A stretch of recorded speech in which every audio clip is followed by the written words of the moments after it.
안녕하세요. 이사무엘 목사입니다. 우리 고등부 친구들 반가워요. 2021년 6월 9일 수요일 청소년 매일 성경 큐티입니다. 본문은 잠언 21장 1절에서 14절 서로 다른 삶이라는 주제로 우리 말씀을 좀 묵상해 보도록 하겠습니다. 왕의 마음이 여호와의 손에 있다. 손 안에 있다. 그분은 자기 원하시는 대로 물길처럼 그 마음을 바꾸신다. 사람의 모든 행위가 자기에게 옳게 여겨져도 여호와께서는 마음을 살피신다. 의로운 생활이 형식적인 제사보다 여호와를 기쁘시게 한다.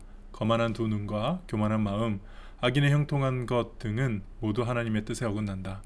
부지런한 자의 계획은 부유하게 만들지만 조급한 행동은 궁핍함만 가져온다. 거짓된 혀로 모은 재산은 흩어지는 수증기 같고 죽음을 불러오는 함정이다. 악인은 난폭하게 굴다 다친다. 왜냐하면 저들은 올바르게 살려고 하지 않기 때문이다. 범죄자의 길은 비뚤지만 죄 없는 자의 행동은 곧다. 옥상 한 구석에 사는 것이 다투는 여인과 함께 집에 사는 것보다 낫다.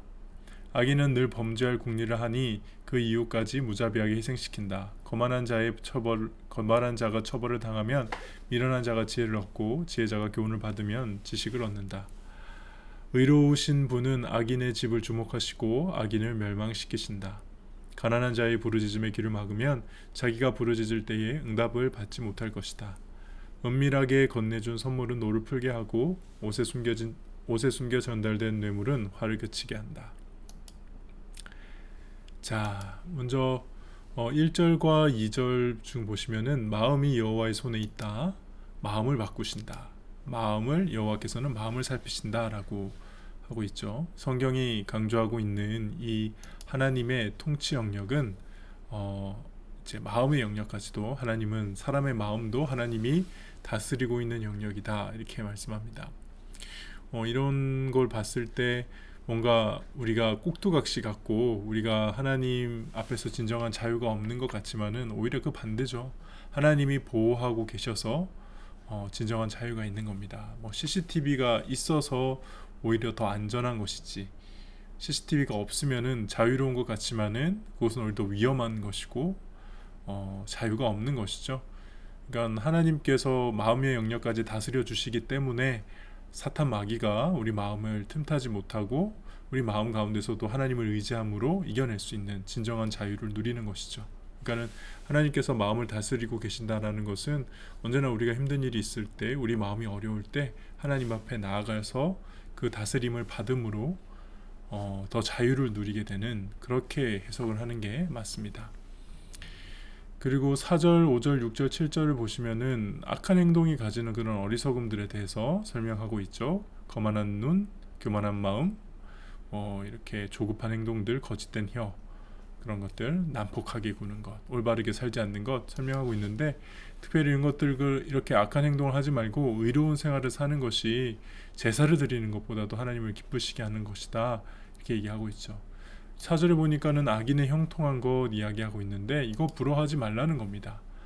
잠언 24장 1절에 보면요, 너는 악인의 형통함을 부러워하지 말며 그와 함께 있으려고 하지 말지어다. 그러니까는 세상 사람들이, 예수 안 믿는 사람들이 뭔가 잘 되는 걸 보고 그럴 수도 있겠다. 근데 저게 영원한 행복은 아니다. 저거 한계가 있는 거다. 하나님을 모르고 하나님을 알지 못하는데 누리고 있는 축복이 무슨 소용이 있겠는가 라는 여유가 좀 있어야 돼요. 그렇죠? 악인들이, 예수 안 믿는 사람들이, 하나님을 모르는 사람들이 막 잘 되는 거 보면서 나도 저렇게 되고 싶다, 그러면 안 되는 겁니다. 우리는 오히려 올바르게 살았을 때 누리는 복을 받을 수 있어야 하는 것이죠. 올바르게 살았을 때 누리는 복. 길게 봤을 때는 바르게 사는 것이 좋습니다. 여러분들 연예인들 보면은 결국 아무리 이쁘고 뛰어나도 인성이 안 좋으면 나락치잖아요. 그런 케이스 많이 보는데, 결국 사람들이 장기적으로 잘 되려면은 결국 이렇게 사람이 좋아야 되고 인성이 바로 잡혀 있어야 된다, 그런 얘기를 누군가 하는 걸 들었어요. 근데 맞는 말이에요. 그래서 되게 지혜로운 것 같지만은 남을 등쳐먹고 잘못된 방법으로 속이고 교만하고 이런 것들을 통해 막 잘된 것들은 오래가지 못한다. 이 세상에서도 그렇다. 근데 궁극적으로 하늘나라에 가지도 못한다. 그렇죠. 하나님 앞에 갔을 때 뭐 잘된 거 아무거 하나라도 가져갈 수 있나요? 그럴 수 없습니다.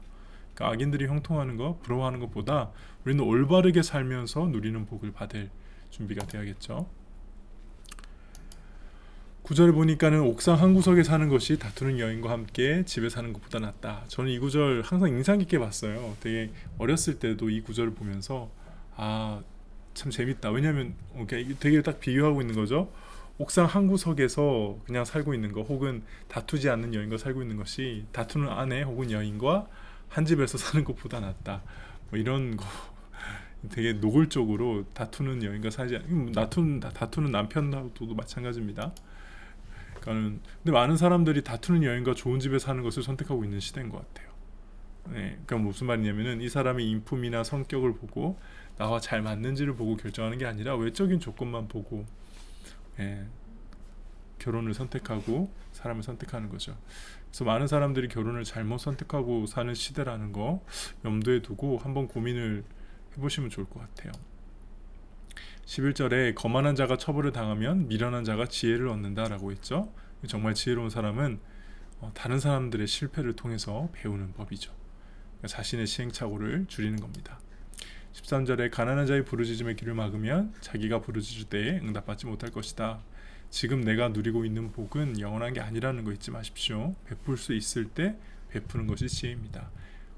대부분의 사람들은 부자였다가도 좀 있다가도 있다가도 없다가도 이렇게 반복이 되죠. 뭐 그런 것 같아요. 제가 인생을 보니까 넓게 보면은 항상 부자인 사람도 많지 않고, 물론 그런 사람도 있겠죠. 항상 가난한 사람도 있겠죠. 그러나 기회가 있어요. 잘 될 수 있는 기회가 있고 또 나락칠 기회도 있고. 그렇죠? 14절에 은밀하게 건네준 선물은 노를 풀게 하고 옷에 숨겨 전달된 뇌물은 화를 그치게 한다. 이건 이제 뇌물을 장려하는 말씀이 아니라요, 뇌물이 발휘하는 발위가 아니라 발휘하는 현실적인 이득을 말하는 거고요. 잠언에 보면은, 그리고 잠언이 아니라 전도서죠. 전체적인 말씀에 보면은 뇌물은 좋지 않게 합니다. 좋지 않은 것으로 분명히 묘사합니다. 뇌물이 그 마음을 어둡게 한다. 뇌물로 판결을 굽게 한다. 얼마 전에 말씀에서도 봤죠. 그러니까 뇌물을 해라라는 말이 아니라 이제 그 선물과 뇌물이 가지는 어떤 특성과 성격을 이야기하는 거죠. 때로는 뇌물을 줘야 될 땐 줘야 되지 않을까? 좋은 뇌물도 있잖아. 그렇죠? 좋은 선물.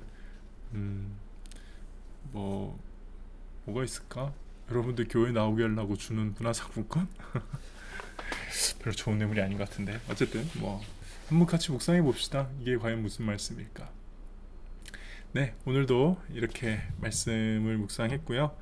여러분들 오늘 하루도 이렇게 잠언 말씀을 묵상하면서 하나님의 은혜 가운데 오늘도 승리한 하루가 되기를 간절히 바랍니다. 기도할게요. 하나님 아버지, 우리 사랑하는 고등부 친구들 오늘 하루도 지혜롭게 하시고 말씀을 따라 살게 하시고, 특별히 하나님께서 주시는 지혜를 붙들며 선한 삶, 악인의 형통함을 부러워하지 않는 삶 살 수 있도록 인도하시고, 나에게 주어진 귀한 복들을 잘 세워보는 주님의 귀한 자녀들 되게 하여 주시옵소서. 예수님의 이름으로 기도합니다. 아멘. 동부 친구들 오늘 하루도 힘내요. 안녕.